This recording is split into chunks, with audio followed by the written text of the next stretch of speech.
The Atlanta Braves got swept in a 4-game series on opening weekend for the first time since 1980.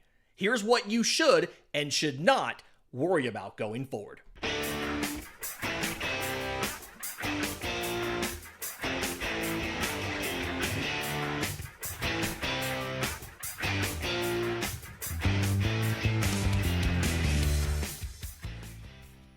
Yes, welcome on in to Braves Today for Monday, March 31st, your source of news, notes, and updates on your Atlanta Braves.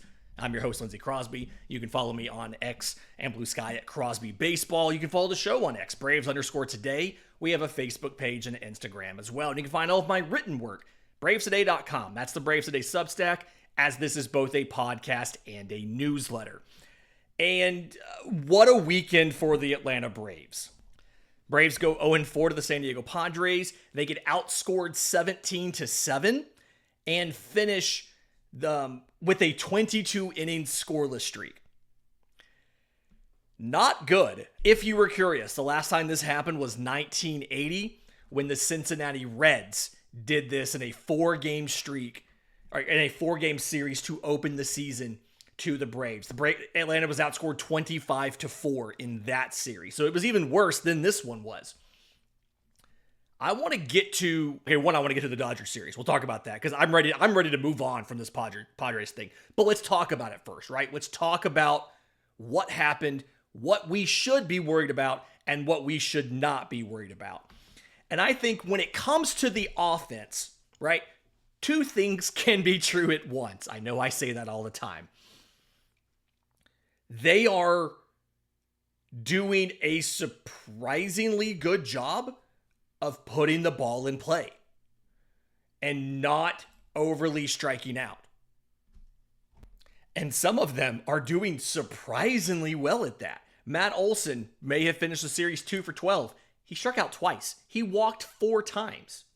Like Marcell Ozuna, yes, he struck out 5 times and had 2 hits. He walked 7 times. It is impressive how many Braves, especially guys that have strikeout issues, have been drawing walks and not striking out as much as normal. Now, they're still the usual suspects. Michael Harris is 1 for 15 with no walks and 5 strikeouts. Jared Kelenic is 2 for 13 with no walks and 5 strikeouts, although he does have a homer. Orlando Arcia, no walks, 4 strikeouts, right? He has 2 hits, though. One of them was, I think, Atlanta's only hit on Sunday. But they're putting the ball in play. And not only are they putting the ball in play, they're hitting it pretty hard. Atlanta had 31 hard hit balls over the weekend. And I know I remember this from last year. People are tired of hearing about this.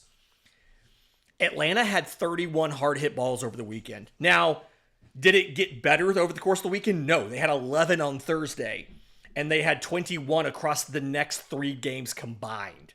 They had 9 on Friday, they had 6 on Saturday, and they had 4 on Sunday. Of those 31 hard hit balls, 11 of them fell for hits. And you saw this on Sunday. The 2 hardest hit balls in the game were ripped off the bats of Matt Olson and Austin Riley, and they were both lineouts, right? The usual, I went back in StatCast, and this was actually in one of the newsletters over the weekend. I went back to look and see the league average on hard hit balls every year.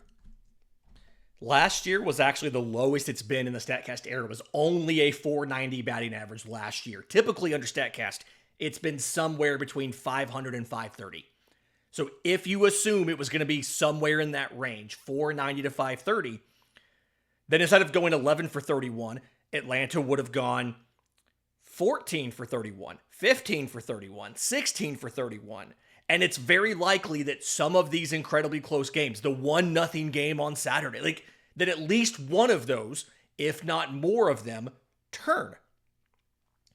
I do also think that outside of Sunday, because Sunday wasn't just a disaster all around, right? They handled Dylan Cease well. They handled Michael King. They did not handle the bullpen well. After Michael King left the game, I think after Alec Jacob did too, the reliever came in after him. Atlanta had no hits and 2 walks on Thursday. Friday wasn't much better.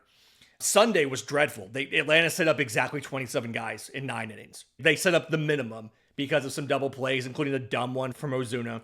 And they finished the weekend 1 for 22 with runners in scoring position and left 22 men on base. I'm not worried about the quality of the contact. I actually think they're doing a pretty good job of making contact and of making good contact. Even against Nick Pivetta, who was rolling, I think he finished with like 4 strikeouts. The number in that game looks worse because the closer struck out the side of the ninth. But Atlanta had 5 strikeouts for the entire game going into the 9th inning. They're doing a good job of putting the ball in play. They're doing a good job of making quality contact. As we get into the warmer parts of the year, more of those balls will start to fall for hits.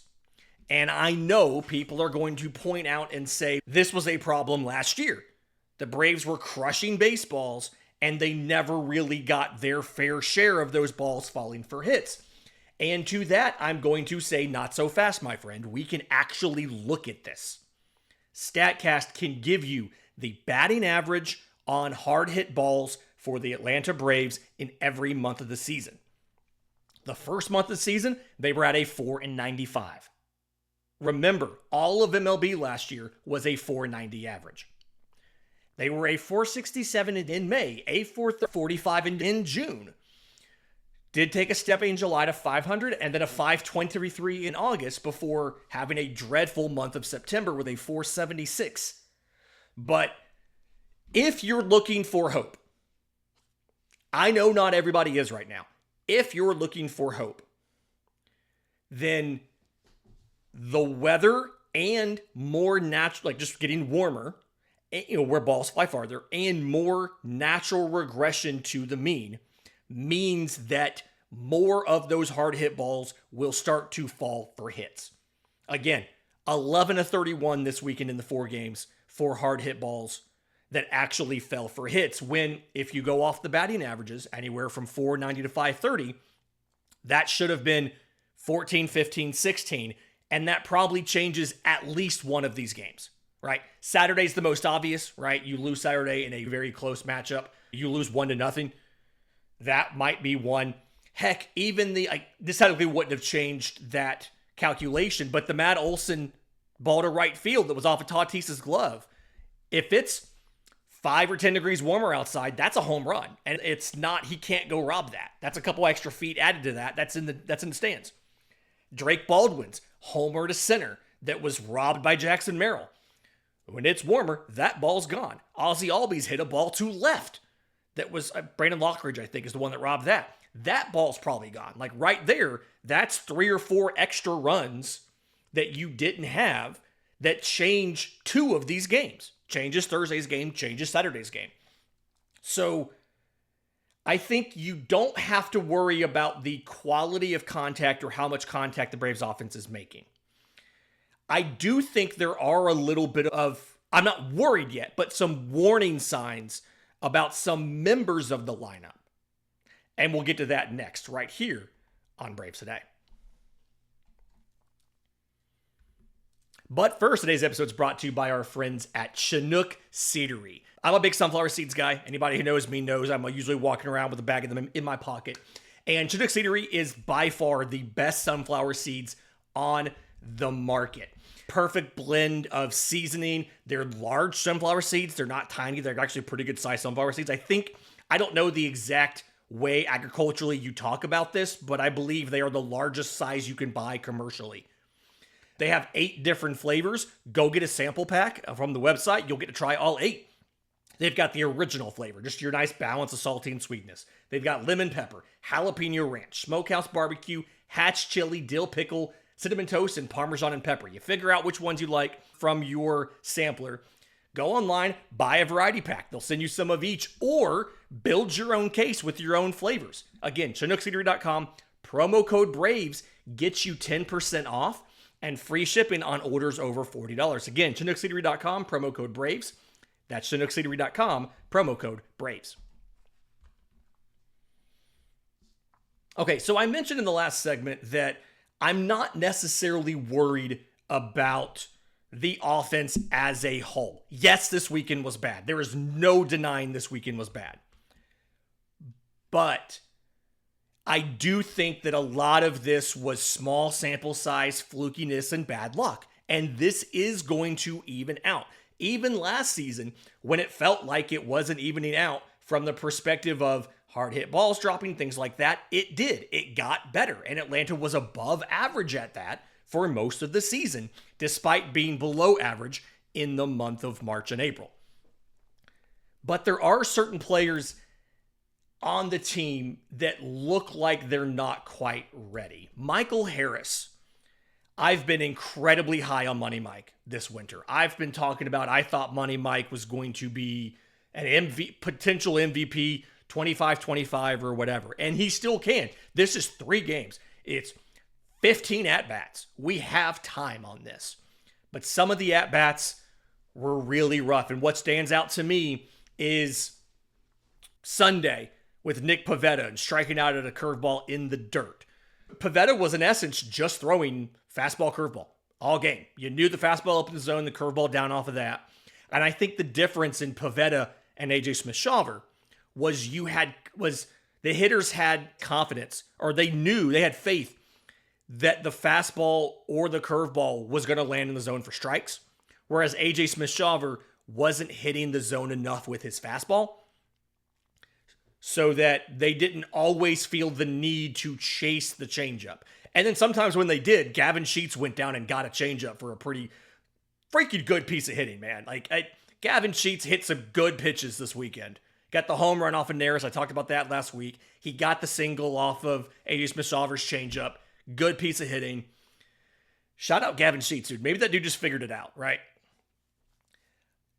But the way the lineup is set up, where you have Ozzie Albies at 5 and Michael Harris at 6. For some reason, other than Thursday when Ozzie had that big game and had the home run and all that, they're both not going yet. And so because of that, again, Marcell Ozuna walked 7 times and he scored once. Now, one time he was thrown out because he's dumb. I don't know why on Sunday, he was thinking about going from second to third when the first baseman was holding the ball. I don't know what that was about. 7 walks, 2 hits. So he got on 9 times, and he scored once because Ozzie Albies and Michael Harris were struggling over the weekend. Still plenty of time to figure this out, obviously, but that's a frustrating trend. I do also think the bullpen, I'm going to go on a limb and say wasn't as bad as we all maybe think it was or say that it was, right? The Hector Neris blown lead on Thursday is really coloring the opinions of the bullpen. And I know everybody's saying the offense is the problem, and you're right, the offense is the problem right now. But I think the bullpen has been better maybe than we necessarily give them credit for. Aniel De Los Santos pitched a clean inning. Pierce Johnson pitched a clean inning. Hector Neris now has 2 bad, or I guess technically it's only 1 bad inning, but 2 bad outings right now. I'm still not 100% because you pitched again on Sunday. Not 100% convinced that we're good there, that he may not be long for the roster. Jose Suarez pitched 3 innings and didn't allow a hit until the 3rd of the 3 innings on Sunday. Ended up allowing 1 run, did walk 2, but Jose Suarez looked good. We haven't seen Raisel Iglesias. I thought they'd try to get him some work, but I guess they're going to hope to get to use him a little bit in LA against the Dodgers.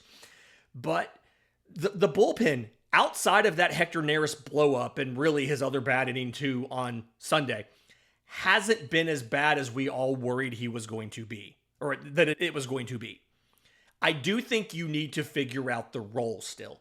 And we haven't really seen them needing to go to the guys in the order that they want to go to, because other than Thursday, you've been mostly playing from behind in this series. I do think you've got to figure out some of those roles. You've got to figure out what you're going to do. But Aaron Bummer continues to be incredibly unlucky, which he really has his entire career. He's put down tons of ground balls and just has not seemed to get the outs out of it.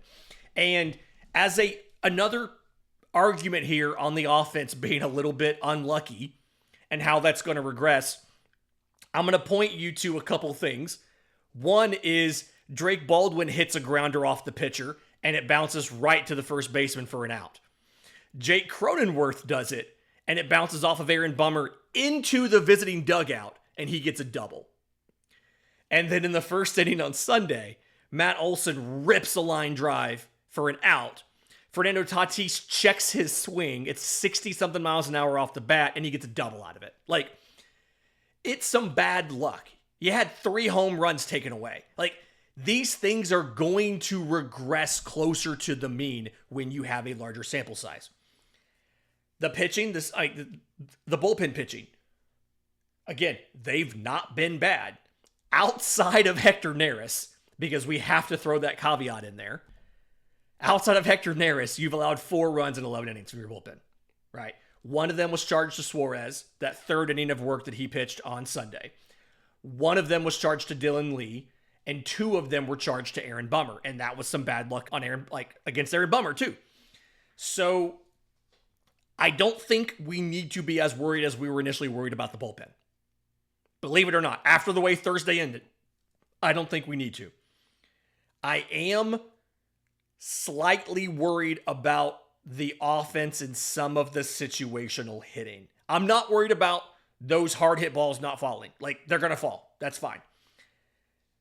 But 0 for 7 with runners in scoring position on Thursday, 1 for 9 on Friday, 0 for 6 on Saturday. And then guess what? You didn't have any in scoring position on Sunday, so there's nothing to worry about. You made 2 outs at second base. You didn't strain anybody on base either because a double play erased 1. No, double play erased both of them. There you go. You stranded 22 over the weekend.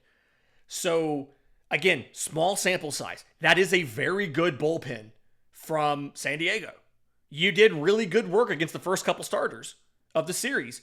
I'm not going to ascribe emotions to these guys. I'm not going to say that like they were defeated or they were down or whatever. It did feel like they played differently. The vibes were different on Sunday than they were on Thursday and Friday and even a little bit of Saturday. I'm not going to be that guy who says, oh yeah, they don't care, they're checked out or whatever. That's dumb. We don't know that, right? There's no reason that they should be. It's games 3 and 4 of the year. But the vibes did feel a little different on Sunday and a little bit on Saturday versus Thursday and Friday. I do think all of that's going to normalize. Can they start producing with runners in scoring position? That's the real question, because the only hit you have is from Marcell Ozuna on Friday. And remember how I complained about Ozzie Albies and Michael Harris struggling in that regard?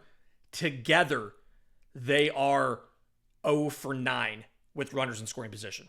So they're a big part of that struggle that you've had. Now, that being said, they've combined for 1 strikeout in those situations.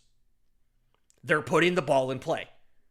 Marcell Ozuna, by contrast, he's 1 for 4. He got the 2 RBI. He's walked twice. He has 3 strikeouts.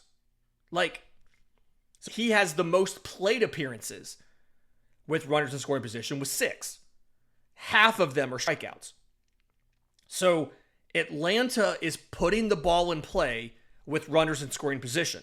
We know that overall, Atlanta's hitting the ball hard. Full disclosure, I have not pulled to see, because the StatCast won't update until the morning. I have not looked to see how many hard hit balls did they get with runners in scoring position, but it's likely that they got their fair share.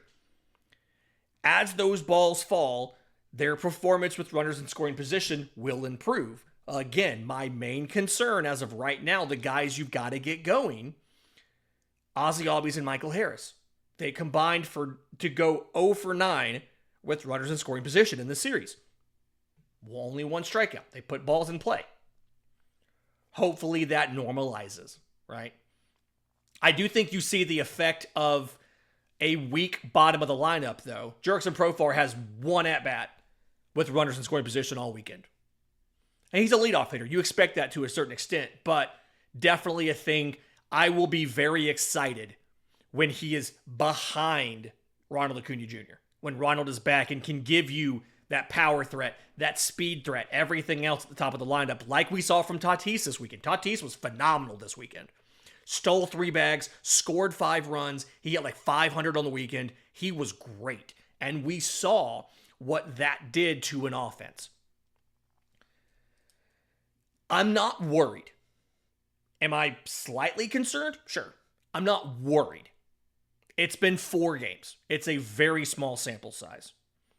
You've lost 4 games in a season before and went on to win the postseason. Going into Sunday, there was a whole section of the team's game notes that they sent out to the media members that talked about starting 0 for 3 or 0 for 4 and still making the postseason, how many times they had done it. 2 of the years that Atlanta won the World Series or won the title, they started off going at least 0 and 3. 1914 and 2021. 2021, they started the year 0 and 4, and they went on to win the World Series. So the season's not over. No need to panic, but you can be slightly concerned. In just a minute, let's talk about the Dodgers, because holy cow, what a series, what a matchup. Let's talk about it next, right here on Braves Today. Final segment of Braves Today, Lindsay Crosby talking about that awful weekend. We're flushing that. We're moving on. We're done talking about the Padres, folks. Let's talk about the Dodgers, because 2 things can be true at once, okay? I'm sorry I keep saying that. It's true, though. 2 things can be true at once. The Dodgers look like a juggernaut right now. You would rather play them now than play them in July, okay? If you think about playing them right now, Mookie Betts is still coming back from that illness where he lost 27 pounds.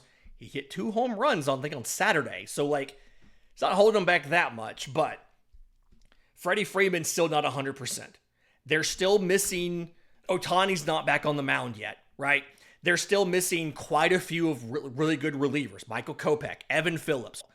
All these guys are down. Now, their bullpen's still really good. Tanner Scott, Blake Trinan, Kirby Yates, Alex Vezina are probably the best quartet of relievers on the same team in baseball. 2 lefties, 2 righties, Scott and Vezina are your lefties. Holy cow, that's a really good bullpen. That's the top 4. You've got some other good guys. Ben Kasparius is filthy. Anthony Banda, Jack Dreyer, 4 deep on lefties. Luis Garcia is your long man. It's a good bullpen. But this is the time to face them. Now, that being said, they are pretty hot right now. They are 5-0 on the year. OptaStats pulled some great stats on this, okay? The Dodgers are 5-0 on the year. They've scored more than 30 runs. They've drawn more than 20 walks. They've hit more than 10 home runs. They've struck out more than 55 in their 5 games. And they've got no errors on the year. So, again, 2 things can be true at once. It's the best time to get them because they're going to get even more players back later. But they're still a juggernaut right now. We have the pitching matchups for the weekend. Or not for the weekend, for the week. It's going to be really interesting here because Atlanta's throwing guys on regular rest. The Braves mentioned wanting to give guys additional rest throughout the season. They're going to do that, just not right now, okay? So Grant Holmes makes his 2025 starting debut. He pitched an inning of relief last week, remember? Opposite Tyler Glasnow on Monday at 10:10 p.m. Eastern. These are all late. Just get ready for it, people. Tuesday, on April Fool's Day, is Chris Sale versus Dustin May at 10:10 p.m. And then Wednesday is Ronaldo Lopez versus Blake Snell, 8:38 p.m. So not as late, but still pretty late. Off day on Thursday. They fly home Wednesday after the game. Friday's the home opener in Truist Park against the Marlins, who are 3-1, by the way. Atlanta's in last place right now. We're not talking about that. Small sample size. But what you need to know about some of these guys. I think I'll briefly cover Blake Snell, but we know who Blake Snell is at this point. 2-time Cy Young winning guy who doesn't go super deep into games because he walks people rather than give up hits, right? But good fastball velocity as a lefty, good curveball. We know who Blake Snell is in Game 3. Grant Holmes versus Tyler Glasnow. Struck out 19 in 11 spring innings. What you know about Tyler Glasnow? Interesting pitch mix, and I'm not gonna correct StatCast, but I'm gonna clarify a little bit of what StatCast says. So StatCast has him 45% four-seamer, it's 96.5 miles an hour, 28% slider at 90 miles an hour. I talk about wanting 85 or harder on my sliders. Here's a 90 mile an hour slider, but I'll get there in a second. 19% curveball at 84 miles an hour, and a sinker 8% of the time at like harder than the fastball, like 96.6 or 5 or something like that. But don't think of it as fastball slider. Think of it as fastball cutter. Really, Tyler Glasnow throws 3 different fastballs and a curveball. If you're a righty, it's not exclusively, but it's gonna be four seam, cutter, sinker. He does throw that curveball some to righties, but he throws it to more lefties than righties. So last year, Tyler Glasnow, and this is all, I have not watched a lot of him in spring. He may be doing things differently, but this is all going off of last year because that's all we have to go off of, people. Last year, he threw 150 curveballs to righties and 223 to lefties. So he will still use it for a righty, but it's more common for a lefty. The sinker is way more common for a righty than a lefty. He threw 140 of them to righties and 31 to lefties. So if you're a lefty, fastball, cutter, curveball, very few sinkers. If you're a righty, fastball, cutter, sinker, curveball.